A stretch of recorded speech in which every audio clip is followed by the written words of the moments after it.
cooperate with the states of the Federation,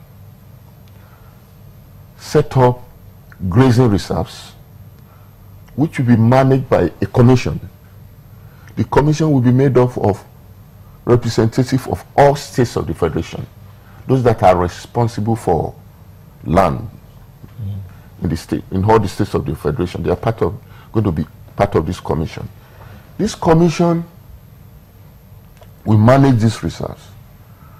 When we have these reserves, we can now at least have a data of those that are grazing on those reserves.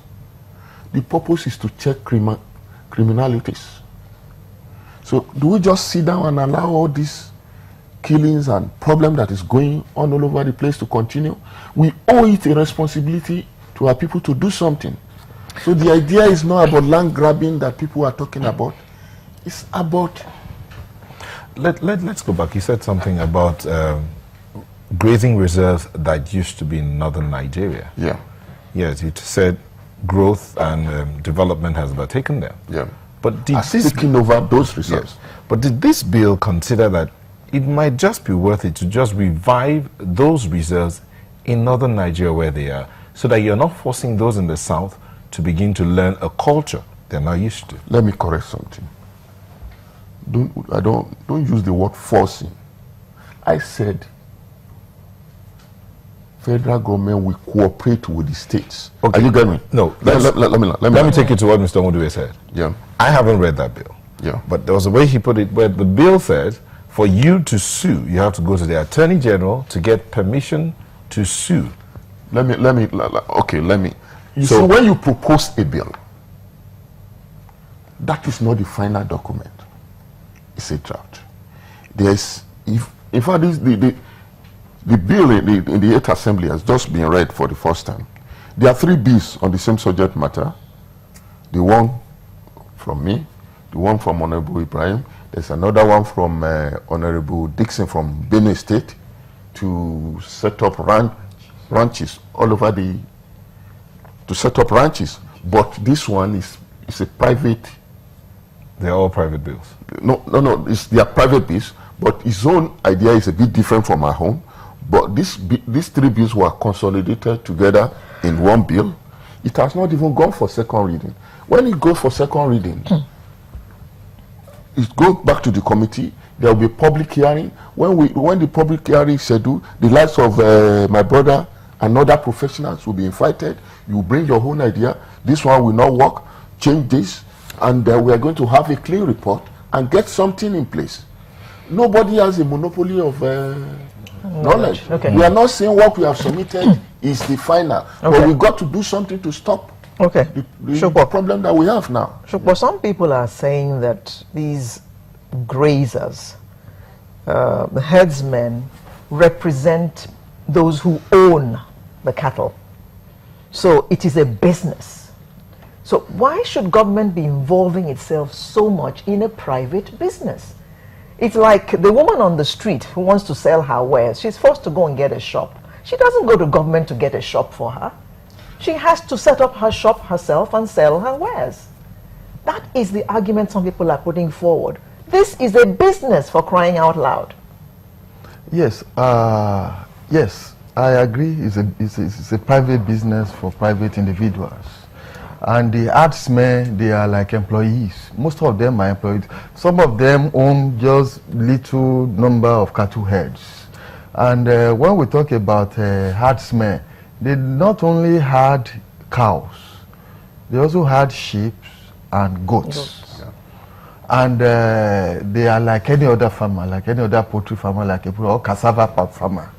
The only thing is that culturally, that is the kind of farming they are nomadic. The nomadics are used to in their own area. Other parts of Nigeria has their own cultural farming method and system, depending on the kind of food that is grown in their area, and maybe the vegetation and the weather and all the rest.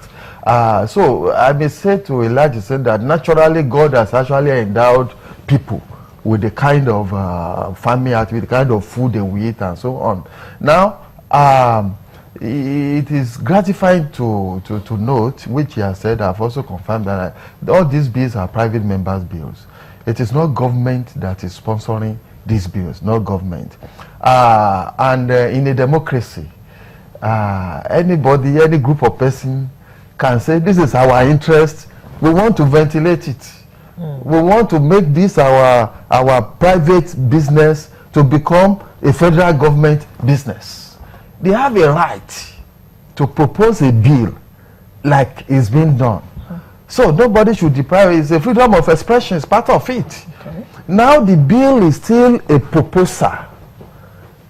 There are 3 bills, like we have said, and they have been consolidated together.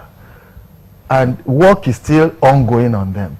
It's a pity that already the public hearing is already taking place even before that stage is reached, and it has really made people to be much more interested.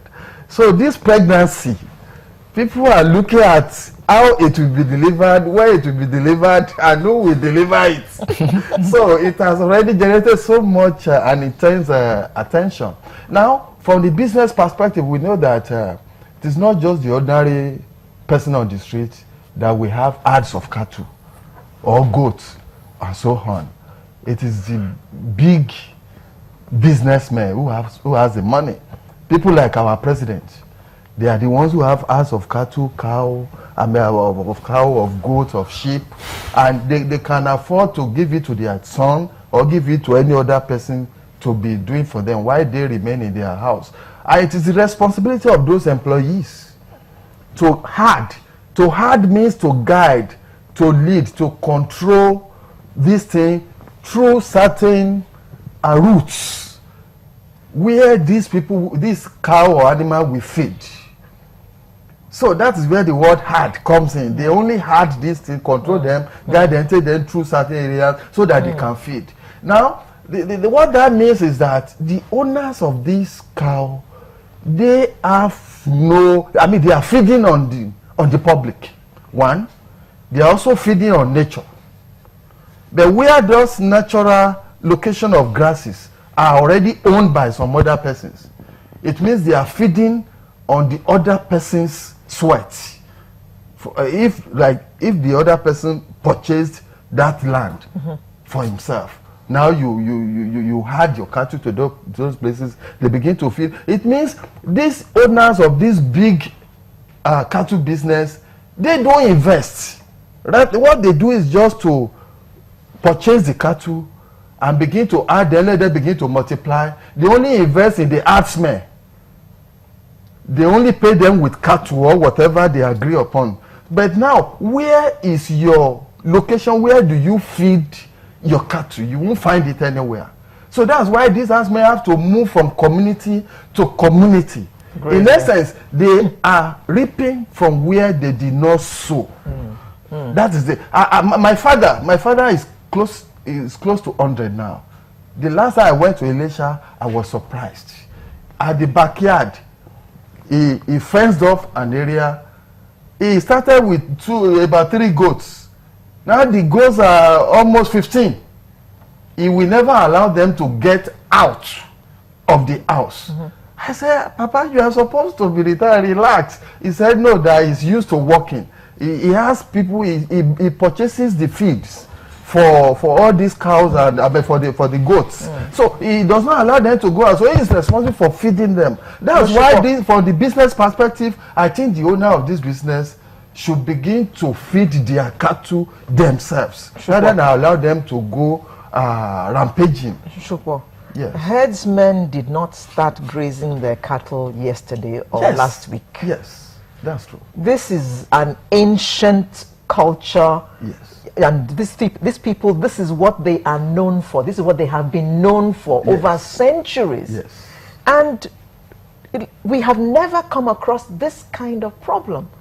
So what is the cause of this problem at this time? The cause of this problem, like he has mentioned, is development is actually moving faster. And they are not moving with development. During Babangida's regime, you will remember the nomadic education policy. Billions of dollars went down into that policy alone, implementation. Today, I don't know how many graduates they have. There's even a commission on nomadic education. If you know how much that commission